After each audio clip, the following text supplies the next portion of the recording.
Thank you for joining this Balancy seminar on Neurocom Balance Manager Software Tips and Tricks. My name is Christina Malloy, and I would like to introduce our speaker.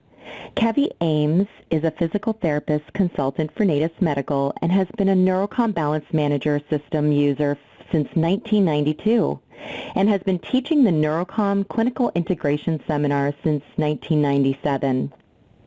This presentation is designed to provide you with details on how to use your Neurocom Balance Manager software more effectively. Without any further ado, Kevi, the presentation is yours.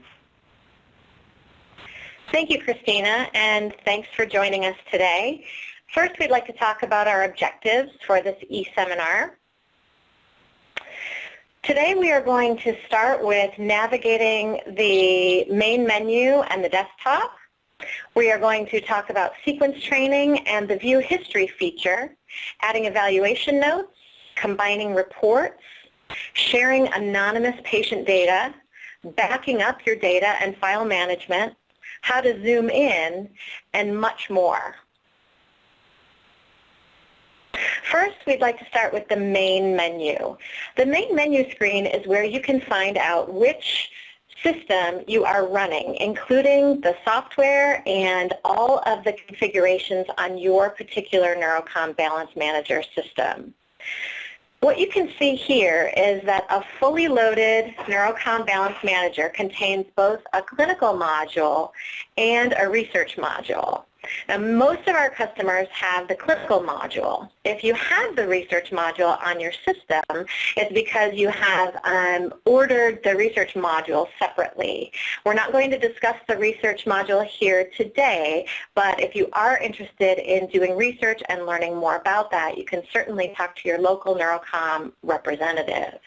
On this screen, you can see that under clinical module, we have buttons for settings, data analysis, instructions for use, system init or system initialization, file utilities, turning off your system, and exiting to the desktop.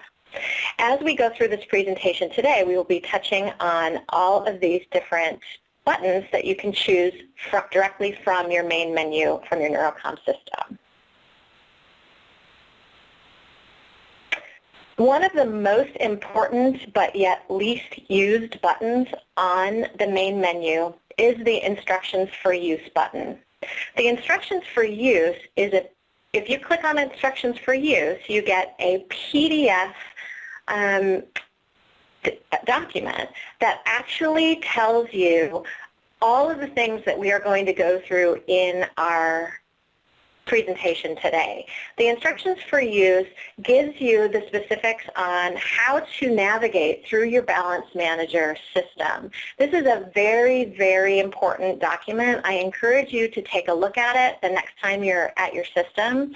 It is a PDF document, and so it's very easy to search for what you're looking for. So there's a search feature on the PDF. You can search for whatever problem you're trying to solve right here in the document. It is a lengthy document. I don't recommend that you print the entire document unless you wanted to print one to leave at your system for your whole clinic to use. If you're looking for more clinical and service-oriented documentation, we actually have two other PDFs that are located on your system. They are the Clinical Operations Guide and the Clinical Interpretation Guide. These are also very important documents. The Clinical Operations Guide goes into depth on clinical applications for each one of our Neurocom tests. And it is also a very involved, lengthy document. The Clinical Operations Guide and the Clinical Interpretation Guide can both be found on the desktop. So if you are in your main menu and you click on the button that says Exit to Desktop, you should find on your desktop a folder that contains the clinical information. If you don't have this icon on your desktop, you can locate these documents by following these steps. Once you are in the B Center, the Neurocom documents on the B Center, you can find your PDFs, you can save them and copy them to your desktop. I highly encourage you to find the Clinical Operations Guide and Clinical Interpretation Guide on your system. These are typical documents that when people have questions on their system for clinical interpretation or clinical use, I will typically send them sections of the Clinical Interpretation Guide and the Clinical Operations Guide to help them answer their questions. These are also searchable PDF documents. So for example, if you're looking in the Clinical Interpretation Guide and you're looking for normative data for the SOT, you would just click on SOT norms in the search box and you'd be able to search directly for that information. Another tip that I'd like to share with you today is about previewing your exercises in sequence training. Sequence training is designed as a progression, level 1 to level 5, level 1 being an easier level and level 5 being a more challenging level. Once you've clicked on a level in sequence training, you can actually see the exercises that are involved with that level. If you put your mouse over one of these pictures and hover over it, you will be able to preview what type of target is associated with this particular exercise. Many of our clinicians, especially after they've used the system for a while, they get into a habit of going to their favorite exercises. I have a set of exercises that I use most frequently. I know exactly where they are and where to find them. And sometimes it can be a little daunting to search for new exercises because there are literally hundreds of exercises included in sequence training.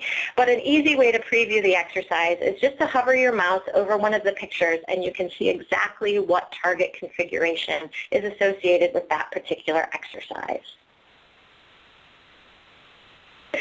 Another really convenient feature in sequence training is called View History, and you can see that button right down in the middle of the screen where it says View History. The View History tab is a really convenient tab that allows you as the therapist to see exactly what you did at the last exercise session. So once you click on View History, you can see the exercises that were completed. You can also see a tracing of how the patient performed, and you can see the exact settings that your system was set at. You can see the compliance of the patient, how accurately they were able to perform the exercise. And if you are the treating therapist, you can just go in and hit repeat. You can repeat the exercise, and you can change the parameters based on the patient's performance. The other really handy feature in this is that if you as the treating therapist are out sick or on vacation, the next therapist that is treating this patient can go right in and see what the patient did at their last session. So this saves a lot for you on documentation and preparing for the next therapist to see the patient. We have another feature called Evaluation Note. Evaluation Note actually gives the therapist an opportunity to summarize the patient's performance of tests performed in a given day in one document. So to find Evaluation Note, you would be in your Analysis button, and you would actually click on the specific date that the test was performed on. So in this case, we clicked on the date of 10/2/99, and once you click on a date, Evaluation Note will pop up as an active button. When you click on Evaluation Note, you get the option of choosing which tests you want to be included in the Evaluation Note. So in this case, the motor control test has not been selected, but we moved sensory organization test over to be included in the Evaluation Note. Once you click on Create Note, you will get a printout of exactly what the test is. It describes the sensory organization test. It describes what the test is looking for, and then it'll give you information on attributes that were in the normal or abnormal range. One thing I want to caution you on evaluation note is that this note is created by an algorithm from the computer. So your balance manager takes the data and creates this note via an algorithm. So it's really critical that the clinician review the note and make sure that what the note says is what you want to convey about the patient. This note is fully editable, and so as a clinician, you would go in and edit the note, make sure it says what you want it to say before saving it or printing it. This is one of the reasons that we don't allow computers to practice medicine, because your clinical judgment is a critical component of what you communicate in any evaluation note.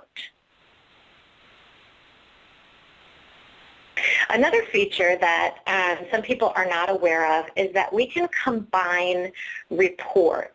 As you know, your NeuroCom system allows you to evaluate both the sensory input and motor output for balanced postural control. Sometimes it's really nice to be able to combine sensory and motor into one report.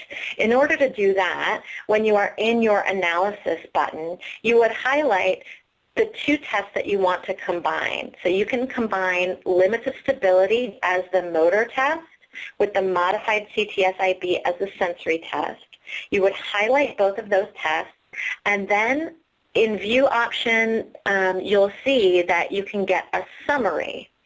When you click on clinical summary under CAPSIB limits of stability, you will actually get another algorithm-derived report that combines both the sensory and the motor performance of the patient. Again, you're going to want to make sure that this report says what you want it to say before sending it out. And you can also get just a graphical representation of the combined report. So up at the top, you'll see here that the sensory is at the top with the modified clinical test of sensory interaction on balance, and the motor performance is at the bottom with the limits of stability test. So this gives you a nice one-page representation of the overall patient performance, including both sensory and motor components. You can also combine the sensory organization test and the motor control test into a graphical representation. And when you, again, highlight both of those tests and click on the summary, you'll be able to see that from a graphical standpoint, we can see both the sensory piece and the motor piece on one graph. Oftentimes when you're looking at your raw data, especially in your, when you're looking at a report, sometimes the printouts that you see on your screen are just too small to get a good, accurate analysis. This is good for looking at your raw data or looking at your center of gravity trace. The way that you zoom in is you actually hold your mouse button down and click and drag a square around the area that you want to blow up. This is the same as any Windows Office document. Once you click and drag, you can blow up any section of the report that you want to see, and it will become much clearer on your screen. To get out of this blown up field, just click anywhere on the screen and you will go back to your complete report. The image utility function is a function that a lot of people are not aware of because it requires a right click on your screen. So when you are looking at a report in the analysis section of your balance manager, if you right click anywhere on that screen, you will get a pop-up that says Image Utilities. From this screen, you can print, save, or copy. This is a really nice feature if you are presenting at a meeting or a poster and you want to capture the actual results from your patient's performance. You can save these images, and you can then use them for embedding into presentations or posters or whatever you want to use them for.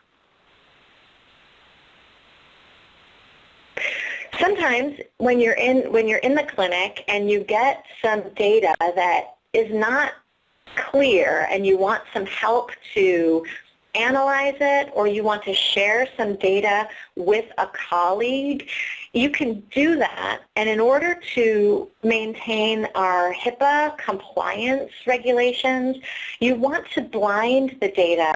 You want to keep the patient data anonymous so you're not sharing protected health information.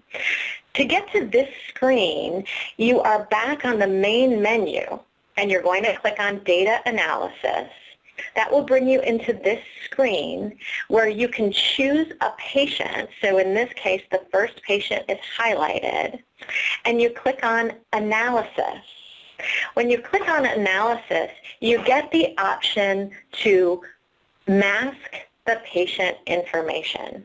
When you click on Mask Patient Information, all of the specific patient identifying information is removed from the header so that you can safely send this document to clinical support at natus.com for help with analysis. You can send it to a colleague. You can use the data in a presentation if the data is blinded. It's going to blind the name, the date of birth, all of the pertinent identifying information that could potentially identify the patient to another individual. We have also, in response to Medicare and the G-code requirement, we have added a box on many of our tests called below norm score. This below norm score allows the clinician to see exactly how far away the patient is from a normal result on the test.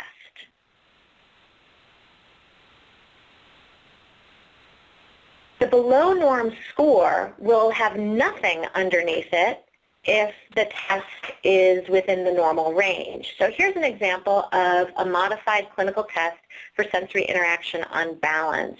And you see that the patient scored within the normal range for firm eyes open and firm eyes closed. Once the patient got into foam eyes open, foam eyes closed, and the composite, we give you a below norm score. The below norm score, composite score on the modified CTSIB, can be used to support the G code of changing and maintaining body position.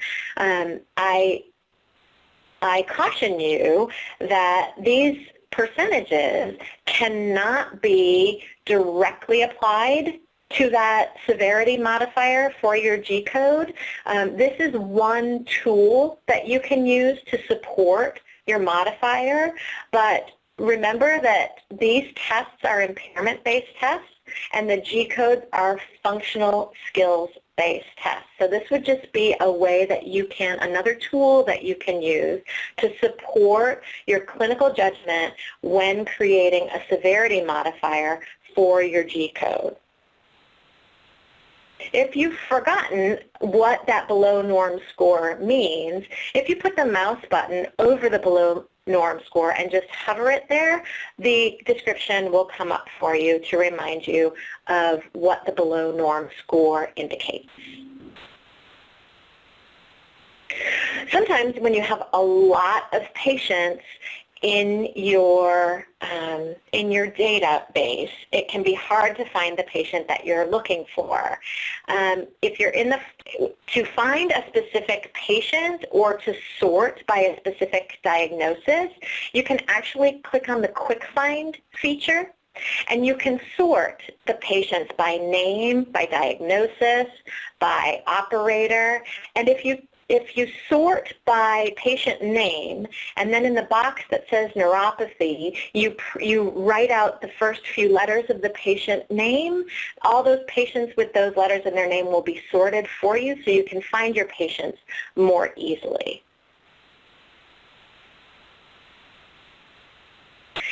Some of you may be networked in your facilities, or you may not be able to print your reports for whatever reason.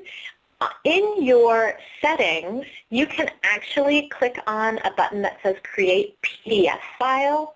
If you click on this option, when you go into Analysis to look at your patient results, you'll see that you don't have a print option anymore. You only have Create PDF File. If you click on this option, you won't be able to print directly from your system. You will be able to create PDFs to save electronically or to send to other clinicians or to electronically put into your electronic medical record. Sometimes when you are working on your balance manager system and you're on the dynamic system, your patient results might not be, you might think that the results don't quite match the patient performance. If that's the case, you may want to look at the calibration of your dynamic force plate. So to do that, you go into System Init, System Initialization, and when you click on that, you get the description of a picture of the dynamic force plate. And you see on this example there is a pink dot right in the middle of those crosshairs. The pink dot in the center means that the force plate is calibrated and you have equal weight being detected by all 4 load cells. If your pink dot, for some reason, is not in the center, you can click on the Load Offset button. The Load Offset button will manually recalibrate the system, and the pink dot should move to the center of the screen. If your pink dot still is not in the center of the screen, that would be the time to call technical support and have your system, have a technician talk with you about what potentially could be the issue with your system.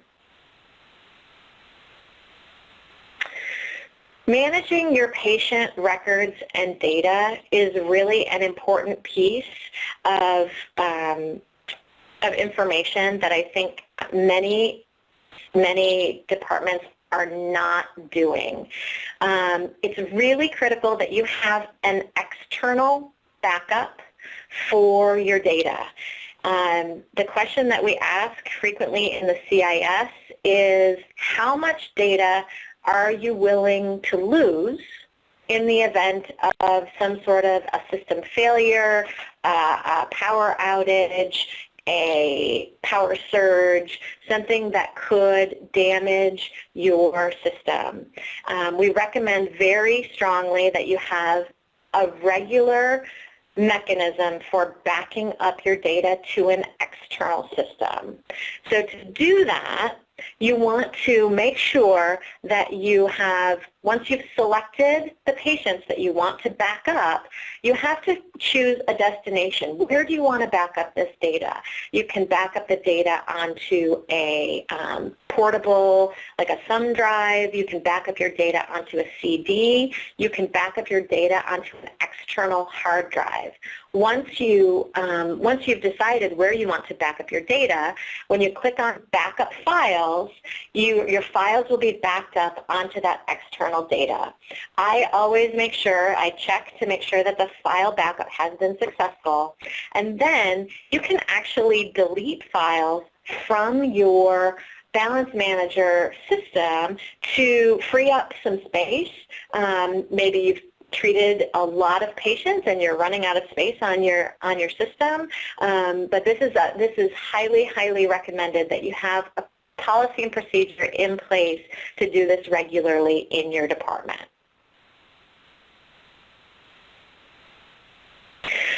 There are certain situations where you might want to make a test invalid.